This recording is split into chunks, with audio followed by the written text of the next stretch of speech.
At Staples Business Advantage, nothing can top the smarts and instincts of the thousands of experts on our team. While AI excels at processing data, automating tasks, and providing insights for better decision-making. And when they're used together, they're far more powerful than either is alone. Whoa. I've never felt more alive. Let Staples Business Advantage use today's latest innovations, plus our team's experience to make business easier for you. Sign up today and save 20%. Staples Business Advantage. Business is human. G'day and welcome back to Shares for Beginners. I've got something a little different for you today. I want to introduce you to a new podcast called ETFs for Beginners. My co-host is Anna Christina.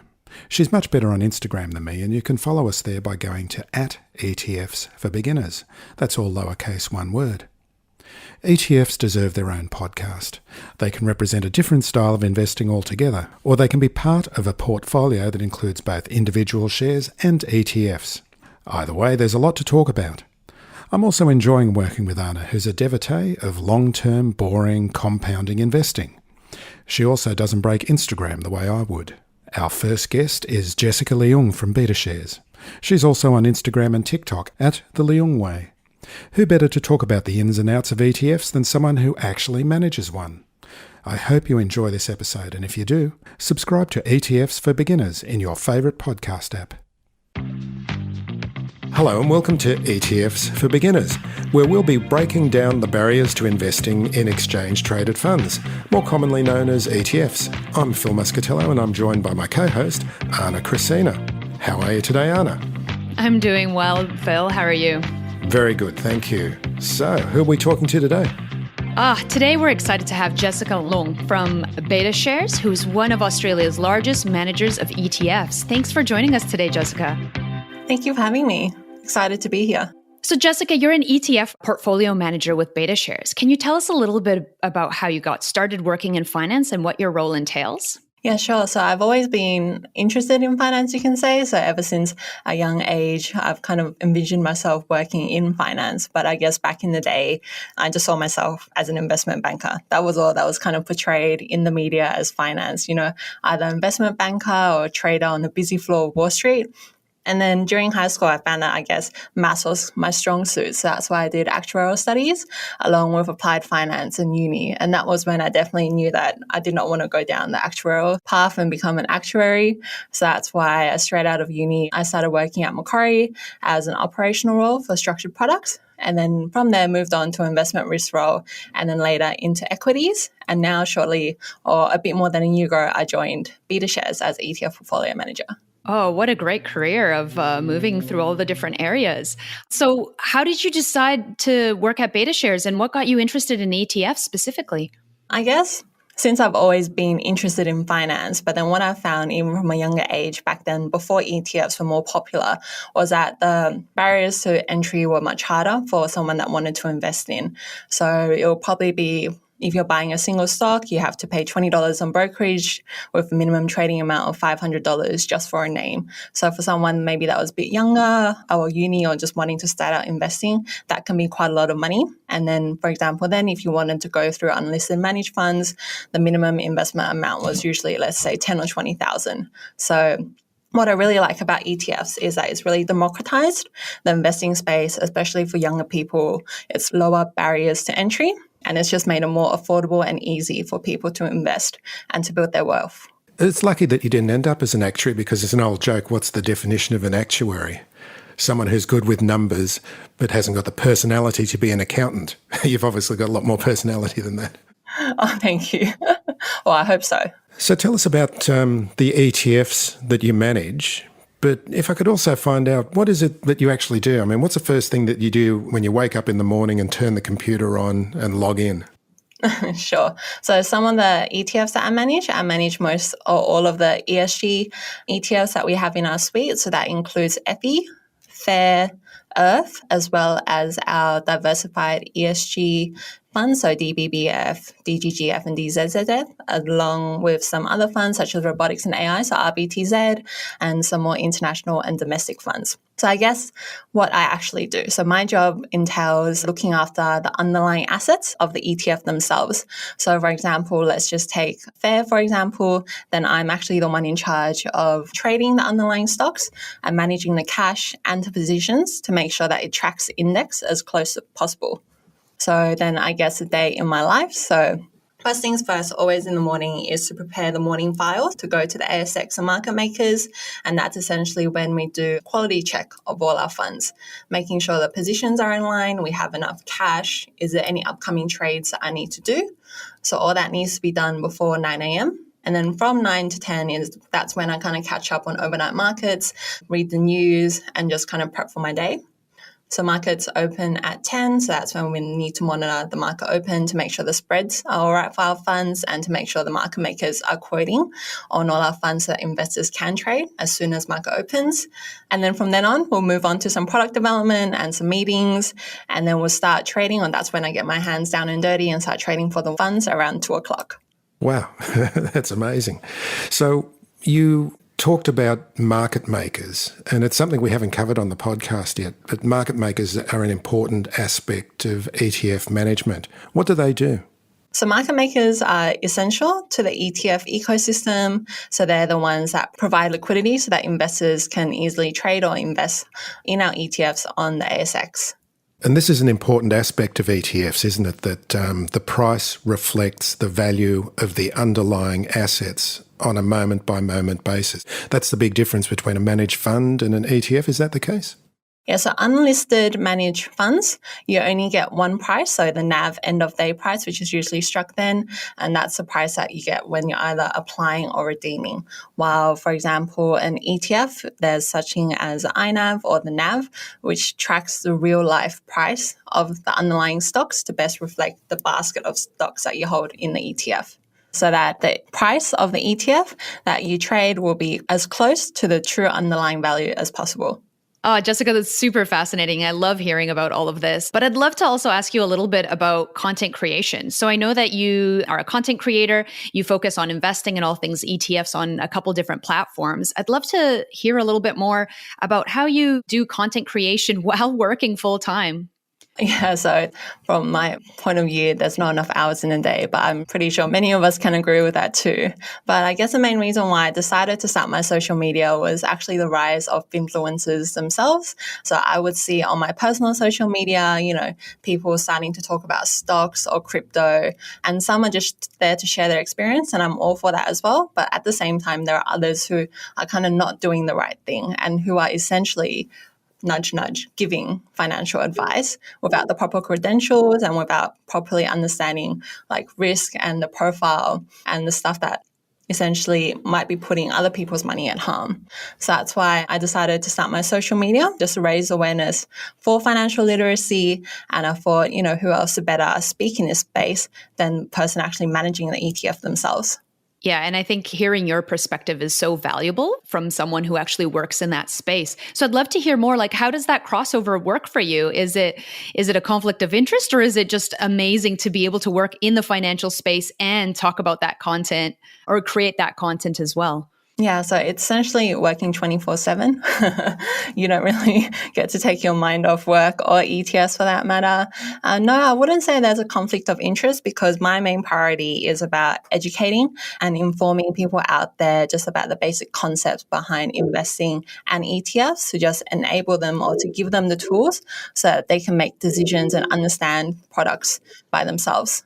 So another reason why I started my social media was to actually raise awareness not only for financial literacy, but also ETF portfolio manager as a possible career path for both boys and girls. So as you may know, the number of females we have working in finance is already low. But then when you move on to the investment side, that number is even lower. So that's why I just wanted, to be the part of the representation to show people that this is a possible career path and that, it's actually really great.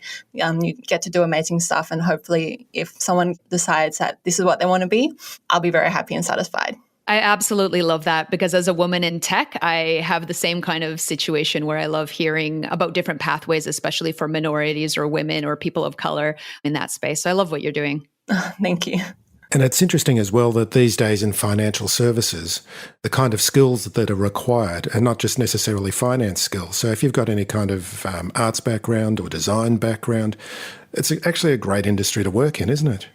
Yeah, so lots of skills are transferable. And I would say it obviously is helpful to have some financial background. But at the end of the day, I always see skills, the most important skill needed is how you solve a problem, is problem solving, right? And then I guess having a financial background just makes you more equipped to solve financial specific problems.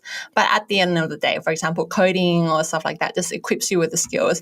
And yeah, as long as you start investing, that's always what I tell people. Just get your hands down and dirty and you can pick it up quite easily. So then everyone can do it. It's interesting. I've spoken to so many social media marketing managers who've started working in the finance space who actually do suddenly think, oh, I didn't realise it was actually this easy to learn about it. Yeah, because I think once you just have the context, actually everything else makes sense. So that's probably why when you're studying, you might find it difficult because you're just reading it off a textbook. You don't actually understand the end-to-end or see how it flows on or how it fits in the picture. But once you actually start investing or you're working in the industry itself, everything just makes sense. And it's also because you're surrounded by so many very smart, very talented people who can explain things to you face to face, which most people don't get as they're growing up. At Staples Business Advantage, our experts can help you find furniture that fits any design and budget, while AI can Recommend products based on preferences, generate 3D models for visualization, and optimize space planning for office furniture. take advantage of our team's eye for style and design. And my eye for, wait, I have no eyes. Only algorithms. At Staples Business Advantage, furnishing your office is easy. And with the best warranty in the business, we're committed to you now and down the road. Sign up today and save 20%. Staples Business Advantage. Business is Human. Yeah. This is something that we're asking every interviewee to try and define for listeners what an ETF actually is. What's your take on this, Jessica? So the simple textbook answer is just that it's a basket of underlying assets. It can be stocks, bonds that aims to track an underlying index or asset class. So now my explanation that I like to give or the Lung Wei gives is that you can think of an ETF as your party mix of lollies. So, sometimes you don't exactly know what you want, but you want something sweet. Or in this case, you want exposure to the equity market, but then you don't know, for example, how to choose or what's best to choose, but you just know you want something. So that's why an ETF is a good choice. It gives you diversity and also because it's transparent. So we show you the holdings every single day. So it's kind of like what you're going to get in your mixed bag, but you just don't know exactly what it is. You just get everything. And then also from a cost perspective wise, it's a lot cheaper than you buying 10 separate bags of lollies to match up all the flavors. For the price or similar price, you can just get a basket of them all at once. So allocation. When you start first approaching the market and you think, okay, I understand what an ETF is, how do you start thinking about the best way of allocating your funds to a portfolio and constructing something like that? Yeah, so this, as I say, depends on personal preferences. And the biggest factor that I would say is how much time you want to spend building your portfolio. So, some people like doing their research, like stock picking, like curating, and like managing their portfolio every single day. But whereas some people, they kind of don't want the hassle. They just want to know that they're invested and they're in the market and they kind of want the low touch, minimal touch portfolio. But I would say for those of you that don't really know what you want or just starting out, the easiest or one of the best stepping stones to start off with is just with a broad market cap weighted index. So you're essentially getting the market, for example, index will be the ASX 200 so that you are exposed to the market, but you're not stock picking per se. And then from there, what I like to say or what we like to tell people is that there's a portfolio construction method known as the core satellite method. So where the majority of your portfolio is held in core holdings. So core holdings is what we define as your low risk beta holdings that just give you exposure to the market. So going back to the broad market cap weighted index ETFs, that can be one of your core holdings. So now the satellites, which have a smaller weight, for example, your individual stock pickings that you like, or your thematics or your themes that you like, sector exposures, or even crypto, it's just so that you have the majority of your portfolio in a core, which is relatively low risk, but still gives you market exposure. And then you can add on smaller proportions as you go. I know that some BetaShare ETFs that get talked about quite a bit, and you've mentioned the A200. There's also FE, NDQ, Fair Earth. Those are some popular ones I see also on Perler. Can you talk a little bit about why you think these are specifically popular and what your thoughts are? Yeah, sure. So I think what BetaShares has done really well is that we're just trying to give our investors the biggest range or equip them with tools to best build their portfolio. So starting off with A200, so starting as a foundation building block, or even the NASDAQ, the NDQ 100, it's a great building block just to give you broader exposure. And then from then on, people can choose their thematics or themes. And then what we've seen has resonated really well with investors is ESG. So that's why I think FE, Fair, and even Earth have done really well, because it's just really resonated with all types of investors. So it's got the most comprehensive set of screens available in the market. It's one of the first ESG funds available in the market, especially in an ETF structure. And it's suitable for those that kind of just range from a light green to a dark green. So that's why I think they've done really well. Yeah. And can you define what ESG is for people who might not know? Yeah, so ESG stands for environmental, social, and governance. So just taking those additional factors into your portfolio. So, for example, you might screen out some sin stocks such as tobacco, fossil fuel, or nuclear weapons. And then you might also then tilt on some impact so that your portfolio creates positive impact and you're not just screening out sin stocks. Yeah, and that's really popular right now as well. You can hear a lot of people talking about ESG as well in the investing world. It seems to me that governance is often overlooked in the ESG definitions as well. But that's really important. It's about how, well, I believe, but correct me if I'm wrong, that's the way companies treat people. Is that correct? Yeah, and I guess governance is also just a factor which is harder to define in terms of words or letters of how we can implicate that or how we can incorporate that into the methodology into your portfolio. But for example, FE and Fair, we've got some screens which is human labour rights, and then also controversy screens that also pick up on these issues, and as well as if there's no female board leaders or board members, then we will exclude those companies as well. That's really interesting. Another fund that's incredibly popular that's just been released is Crypt. Tell us about Crypt and what investors could expect from that sort of exposure. Yeah, sure. So Crypt, or CRYP, is our Crypto Innovators ETF. Let's just start off with, and I'm making it clear that the fund actually doesn't hold any physical crypto, but instead it gives you exposure by investing in stocks in the crypto economy. So essentially you're getting exposure to the picks and shovels, to the companies building the crypto mining equipment, the crypto trading revenues. And it's just a really exciting fund, because it's great for those that kind of still want exposure to crypto but don't want to physically hold crypto, or just still not ready to start investing in actual Bitcoin or Ethereum or the likes of that. This ETF launched recently and it's broken all records left, right and center, I would say. So it broke the ETF debut trading volume on the ASX just within the first 15 minutes of its launch. And within the first 4 days, it's gathered over $100 million in assets. And I think it's currently just sitting a bit over 130 million. So what these products have proven is that there was definitely pent-up demand, or at least our investors want exposure to the crypto ecosystem. What's really encouraging to see, because we can see the trade sizes, is that investors are allocating a small portion to this space. So they're not just dumping their life savings in. They know that this is a high-risk product. So that's why they're allocating a smaller proportion, or going back to our core satellite, it would sit in the satellite portion of their portfolio. You provided some interesting statistics about investors in the CRIP ETF. What other kind of information do you have about investors in ETFs that you can see from who's buying and selling? I suppose you've got some really quite close insights there. Yeah, so we know that the ETF industry, or people investing in ETFs, has really kicked off, especially since COVID. But I guess the most interesting stat that I found personally is that investing is getting younger, and there's a greater percentage of which is females as well. So a little stat that I have is a bit over 5 years ago, 17% of all investors on our database, they were younger than 40 years old.